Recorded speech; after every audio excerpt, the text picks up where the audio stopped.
کیونکہ اس سے پہلے ایران کے کچھ خاص اور چھوٹے علاقوں میں ہی شیعہ حکمرانوں کی حکومت رہی تھی۔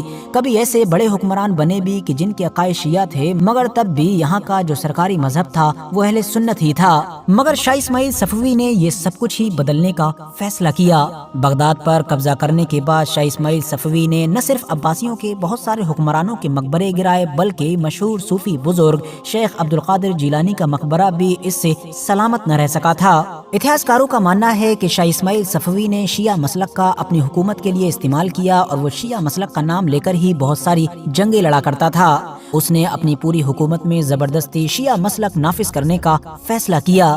ایران کی ایک بڑی سنی آبادی کو اس دور میں بڑی تیزی کے ساتھ ٹارگیٹ کیا جانے لگا، بلکہ یہ کہہ سکتے ہیں کہ اب وہاں کے سنیوں کو دو ہی آپشن دیے گئے تھے کہ یا تو شیعہ ہو جاؤ یا پھر فوت ہو جاؤ۔ یاد رہے دوستو کہ یہاں پر کسی بھی مسلک کو برا نہیں کہا جا رہا ہے اور نہ ہی کسی مسلک کو مظلوم ثابت کرنے کی کوشش کی جا رہی ہے، بلکہ یہاں پر پرسنل بات ہو رہی ہے شاہ اسماعیل صفوی کی ہسٹری کے بارے میں، جس کو آپ لوگ ظاہر ہے الگ الگ سورسز سے چیک بھی کر سکتے ہیں۔